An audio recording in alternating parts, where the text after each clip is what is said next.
Israel-Hamas war. Israelis Sharon Haskell rejects Australia's call for a humanitarian pause of hostilities. We're sorry, this feature is currently unavailable.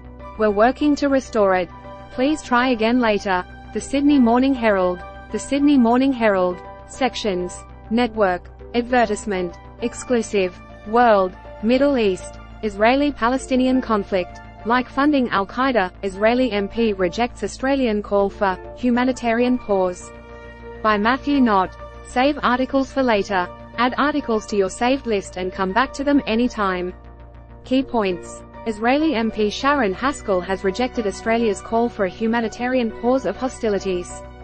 Haskell, a rising star of Israeli politics, worked as a veterinarian in Bondi during her 8 years in Australia. She also said her nation expected Prime Minister Anthony Albanese to visit Israel as soon as possible. Advertisement. Warning. Graphic content. Tel Aviv. An Israeli MP has forcefully rejected the Australian government's push for a humanitarian pause to hostilities in Gaza, with a leading member of the Knesset declaring it the equivalent of pressing the United States to supply terror group al-Qaeda with funding and fuel after the September 11 attacks. Israeli MP Sharon Haskell, a member of the Defense and Foreign Affairs Committee and rising star in Israeli politics who lived in Sydney for 8 years. Credit, Kate Geraghty. Describing Israel's war with Hamas as one front in a global clash of civilizations, pitting democracies against dictatorships, Sharon Haskell said her nation expected Prime Minister Anthony Albanese to visit Israel as soon as possible following Hamas attacks on civilians living near the Gaza border. A rising star of Israeli politics who spent 8 years living in Australia, Haskell sits on Israeli Parliament's Foreign Affairs and Defense Committee. She defected from Prime Minister Benjamin Netanyahu's conservative Likud party in 2020, and is now a member of the centrist National Unity Party, which joined an emergency coalition government established by Netanyahu after the October 7 attacks. In an interview in Tel Aviv, Haskell hit out at Foreign Minister Penny Wong's call for a humanitarian pause to hostilities in Gaza, to allow for the delivery of food, water, medicine and other essential supplies into the besieged enclave of 2.3 million people. Members of the Israeli military's counter-terrorism unit during a simulated drill where they practice daily in the event of an attack in northern Israel. Credit, Kate Geraghty. Try and imagine that after the 9/11 attacks America was asked to supply fuel money, food and medication to al-Qaeda. Never, she told this masthead. The international aid, however, is not being supplied to Hamas, but to the population of Gaza whose ongoing need for supplies has intensified because of the war. Advertisement. Israel has accused Hamas of stealing petrol from the United Nations Refugee Agency in Gaza and using it for military infrastructure. So, I'm sorry, you cannot ask from Israel to supply Hamas with those things. And that's while Hamas has hostages in captivity, whose lives depend on how quickly we do this operation as well. The United Nations, the United States, United Kingdom, European Union and Canada have also backed calls for a humanitarian pause. Speaking at the UN in New York, Israel's Foreign Minister, Eli Cohen, said, "How can you agree to a ceasefire with someone who swore to kill and destroy your own existence?" The proportional response to October 7 massacre is the total destruction of Hamas. It is not only Israel's right to destroy Hamas, it is our duty. She said Israel would not bomb the delivery of any supplies passing through the humanitarian corridor at the Egypt-Gaza border and would comply with the Geneva Conventions on Warfare. Haskell, who worked as a veterinarian in Sydney's Bondi before being elected to the Knesset, said Israelis would, of course, appreciate a visit by Albanese. And not just that we want to see but, to be honest, we expect to see it, she said, saying that world leaders including US President Joe Biden, British Prime Minister Rishi Sunak and French President Emmanuel Macron had visited the country in recent days. Australia has always stood on the right side of history throughout all the world's wars, and yes, a prime ministerial visit is something that we would expect.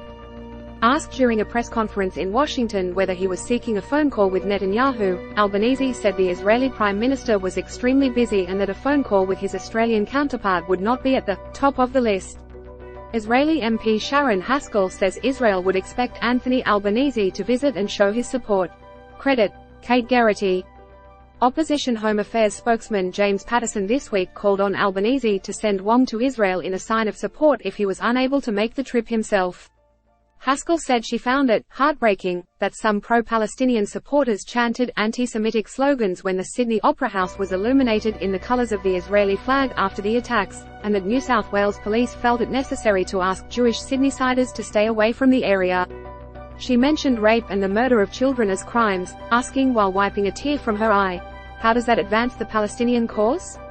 And then I hear them chanting, from the river to the sea, Palestine will be free, which means it will be free of Jews." She said Israel's war against Hamas was not merely a territorial war, but the start of that clash of civilizations. "We're going into a wider conflict," she predicted. "It's going to take a long time. It's going to probably include a few fronts. Countries around the world need to decide which side are they on, the side of radical Islam or the side of the free world and democracies. If the Lebanese militant group Hezbollah enters the conflict, it would likely trigger a war between the US and Iran that would draw in countries across the Middle East and beyond," she said. Noting that Hamas is a proscribed terrorist organization in Australia, she urged Australian law enforcement authorities to punish anyone displaying its flag or providing funding to the group. Hawkish on national security and an advocate of free market economics, Haskell is a passionate supporter of LGBTQ rights and the legalization of cannabis, progressive issues now taking backstage. Describing the atmosphere of shock and national unity that has taken hold in Israel since the attacks, Haskell said, "The 7th of October has changed everything. Nothing will be the same after this war, as well." Expressing alarm about the level of misinformation and conspiracy theories circulating online about the Hamas attacks, which killed an estimated 1,400 people in Israel, Haskell accused the terror group of engaging in psychological warfare by exaggerating the number of civilian casualties in Gaza. Casualty numbers are provided by the Hamas-run health ministry in Gaza.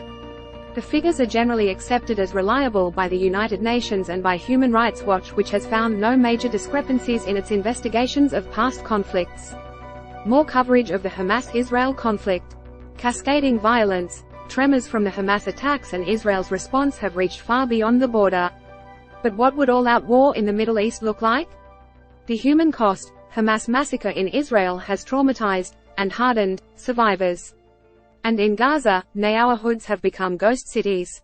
Hamas Metro, a labyrinthine network of tunnels, snakes under war-ravaged Gaza, which the Palestinian militant group has commanded for 16 years. The covert corridors have long provided essential channels for the movement of weapons and armed combatants.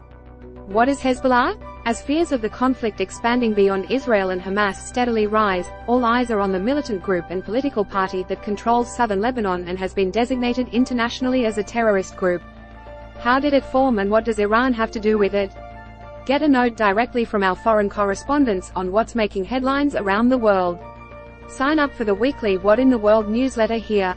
Israeli-Palestinian conflict. For subscribers. Foreign relations. Israel. Hamas. Gaza Strip. Most viewed in world. From our partners. Advertisement. The Sydney Morning Herald. Twitter. Facebook. Instagram. RSS. Copyright 2023.